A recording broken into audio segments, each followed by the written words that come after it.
This week we will be studying Isaiah 23. Herein Isaiah continues his prophetic tour of the region with an oracle against Tyre, and by extension Tyre's mother city, Sidon. Herein Isaiah predicted the fall of Tyre to the Babylonians, a prophecy which would be fulfilled a few hundred years later. It is another remarkable prediction from Isaiah, since at the time when he wrote, the Babylonian Empire had not even arisen. Isaiah predicted Tyre's fall would send a shockwave around the Mediterranean, since Tyre had been a major hub of trade. But there would be hope for Tyre. Isaiah predicted that after a time, Jehovah would show favor to Tyre and would accept the Tyrians, a prophecy which we expect was fulfilled in Jesus' ministry.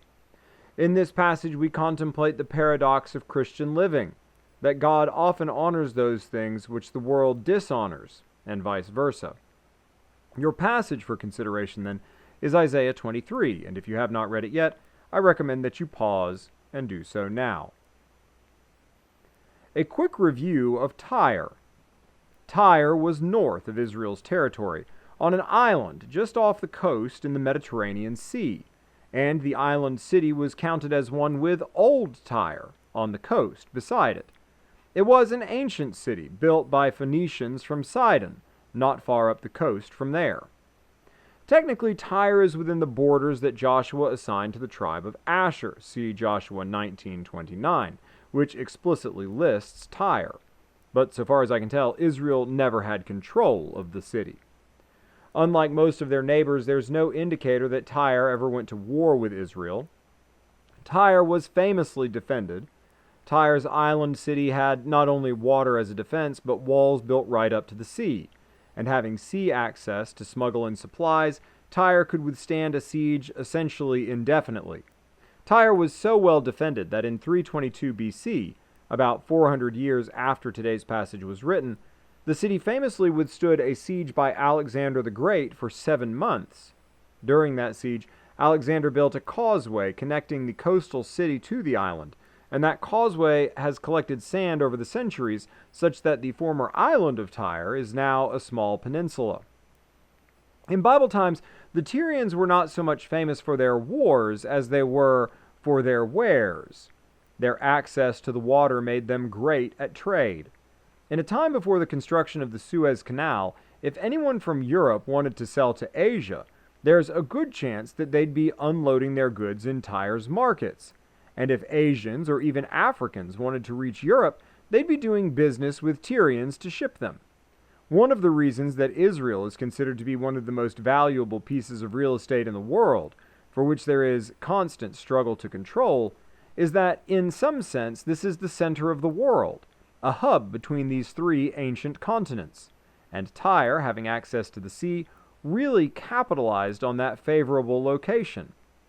Tyre also controlled vast forests on the mainland, from which, under King Hiram, they cut timber, which they sold to King David for construction of his palace and to King Solomon for construction of the temple, transporting it to Israel by way of the sea. See 2 Samuel 5 and 1 Kings 5 and 9 for that. Beyond that, Tyre, which is often mentioned in the same breath as its mother city Sidon, is mostly mentioned in prophecies like this one, or the more famous one in Ezekiel 26 through 28. Today's passage opens explicitly saying, without a shred of mystery, that this is an oracle concerning Tyre. And as such oracles often go, it isn't a friendly one. We read from the outset that Tyre would be laid waste, without house or harbor. This apparently refers to Tyre falling to Babylon. Apparently the Tyrians avoided being conquered by the Assyrians by paying a tribute to them, so they became a puppet kingdom before they were conquered by the Babylonians, and then they cycled through the same empires as everyone else in the region. I'm going to suppose that the prophet references the city falling to the Babylonians. Apparently, Josephus is the only ancient source confirming this, saying in his Antiquities of the Jews that Tyre was besieged by Babylonian king Nebuchadnezzar. According to Wikipedia, the city fell at some point between 571 and 573 BC. Isaiah predicted that the news of the fall of this great city would spread all across the Mediterranean. This would be known at Kittim, modern-day Cyprus, and even as far as Tarshish, in modern Spain, near the Strait of Gibraltar, representing the farthest possible extent of trade on the Mediterranean. Everyone around the seacoast would be silenced with the shock of it. They had depended on the merchants of Tyre Sidon, and so the fall of that city would wreak economic havoc. Tyre had been dealing not only with Gibraltar, but also with grain from Egypt sold on the Nile. They were indeed the merchant to all the nations. But now Sidon would be ashamed. Isaiah personifies Tyre Sidon as being the sea itself, and the twin cities lamented, saying that they had reared no young men or women. They were like a barren woman, devoid of any hope or future. And so the report of the collapse of Tyre and Sidon would be spread abroad. From Egypt to Tarshish, the entire stretch of the Mediterranean, there would be anguish and wailing when the report arrived. But eventually the report would arrive. This heap of ruins over here, is this the powerful globe-trotting city you were looking for? Well, not anymore. It's wrecked. Who did this? Isaiah asks. Who took this kingmaker city, upon whose ships all the kingdoms of the world depended, and trashed it? Jehovah, the commander of the heavenly hosts, did it. He did it to tear down the proud. He chose to dishonor the honored things, to keep those who thought they were greater than him in their place. As for Tarshish, they could stop their weeping and moaning. There was no more competition on the sea to restrain them. They could send their ships all the way across Egypt if they pleased. With the fall of Tyre, Jehovah had reached out over the sea, shaking its kingdoms, threatening the strongholds of Canaan. The exultation of the Tyrian daughter of Sidon would end, and even fleeing across the sea would give them no rest. And so the ships of Tarshish, no longer able to make their trade across the Mediterranean, would wail. Who would overthrow Tyre? The Chaldeans. The word Chaldea refers to an area in the south of Mesopotamia. When you see it in the Bible, it is generally an alternate name for Babylon, since the Babylonians were of Chaldean descent. So Babylon would conquer Tyre. Yet again, this must have been a surprising prophecy from Isaiah, since at the time when he wrote, Babylon had no empire, and yet Isaiah kept on predicting that Babylon would rise to power. Here he refers to them as a city which the Assyrians had built up siege towers on to ruin it, that it was full of wild beasts populated by a people which was no people. And yet Isaiah was calling it. He rightly predicted that underdog Babylon would rise to become a mighty empire. We read in verse 15 that Tyre would be forgotten for 70 years, approximately the lifetime of one king. Exactly what 70 years Isaiah refers to here is uncertain. Perhaps this is a literal 70 years, perhaps coinciding with the 70 years that Judah was exiled to Babylon, or maybe this is a figurative number. I will decline to speculate. But after those 70 years, Jehovah would visit Tyre and restore her. Isaiah likened Tyre to a prostitute. The Tyrians were not much as workers of the land. They were merchants of the seas. As the prostitute dealt in trade, so did the Tyrians. So during the 70 years, Tyre would be like an old prostitute, past her prime, no longer desirable to men. She would wander the streets playing a harp and singing. Having no husband to provide for her, she would attempt to make a living as an entertainer. This represents Tyre's fall for 70 years.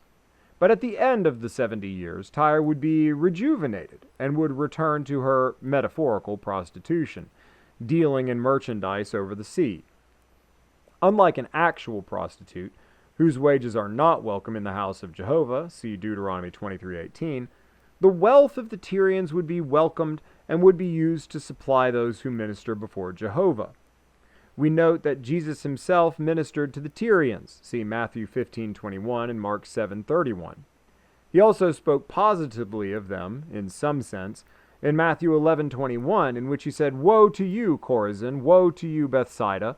For if the mighty works done in you had been done in Tyre and Sidon, they would have repented long ago in sackcloth and ashes."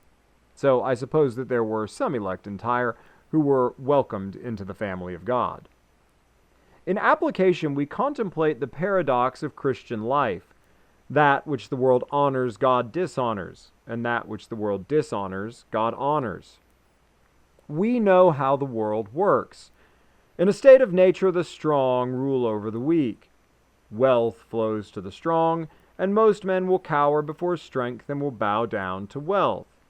Sometimes wealth and power are acquired righteously, through intellect, honest labor, consent of the governed, and mutually beneficial exchange. However, there are many who will seek wealth and power through unrighteous means, through violence, coercion, deception, and theft. Often those who land on top do so by wicked means. Such methods do not end with the ultimate greatest good for either their practitioners or the people around them. It is not in the best interest of a society to behave in such wicked ways. More is produced for everyone by righteous means than by wicked means. But the wicked act in wicked ways because in doing so they empower themselves at the expense of their victims. This selfishness, this love of self over others rather than loving your neighbor as yourself, is the fundamental inversion of Christ's golden rule. God does not honor such men. They are evil, but this evil lifestyle can give men power, wealth, and social status. And so it goes. Often those who are honored by the world are those who are detested by God, and in contrast, there are the weak. They are not necessarily weak in that they are mentally or physically failing, but they are those who have chosen to do that which is moral and in the best interest of everyone, rather than that which is in the best interest of themselves. They have no victims, and so in an evil generation, they become the victims. They restrain what power they might have had behind God's moral principles. They attain no wealth by theft or deception or grift, and so they have little. Having no wealth and no power, they have little social status. They are maligned by an evil generation despite their righteousness. They aren't part of the club, but they are honored by God. And so it often goes that those who are honored in the world are dishonored by God, and that those who are honored by God are dishonored by the world. We find it in today's passage at verse 9. The Lord of hosts has purposed it, to defile the pompous pride of all glory, to dishonor all the honored of the earth. God does step in from time to time to do justice. Eventually a society gets tired of theft and punishes the thieves. At some point the strong man loses his edge. Systems built on deception eventually topple. Evil is inherently self-defeating in the long run. And God will look out for the ultimate best interest of his people. And part of that service to the general best interest is God's service to his own glory. Simply put, God is the greatest of all things. As the creator of the universe and source of all truth, he is the fundamentally most righteous, most powerful, most good and beautiful and glorious of all things. And the acknowledgement of this reality serves the best human interest. It is good for us to recognize and conform ourselves to this truth. God serves his own glory, and his service to his own glory serves the ultimate best interest of everyone. Nothing and no one ought ever to be lifted up above God. We saw it in the Tower of Babel back in Genesis 11. The people of Babel said, "Let us build ourselves a city and a tower with its top in the heavens, and let us make a name for ourselves." Well, God doesn't want men to make a name for themselves. He doesn't want them to lift themselves up to the heavens, as if to be like God. He wants mankind to glorify him and lift him up. He wants us to recognize our sinfulness and our weakness compared to him. It is only in that state of humility that we will contemplate our actions and learn from him to do that which is right and honoring to him. But Babel wasn't doing that, and so God laid Babel low, scattering them across the world. This is how it works. When you think you are great, that is when you fall. When you think too highly of yourself, you fail to recognize your weaknesses, and then those weaknesses overcome you. Proverbs 16:18-19 says, "Pride goes before destruction, and a haughty spirit before a fall. It is better to be of a lowly spirit with the poor than to divide the spoil with the proud." And this is not only natural consequences. This is divine intervention. God chooses to use the foolish to tear down those who are wise in their own eyes, just for the sake of proving to them their own foolishness. 1 Corinthians 1:27 says, "But God chose what is foolish in the world to shame the wise.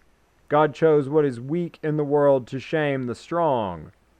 Ultimately, God has chosen his saints despite themselves to glorify himself.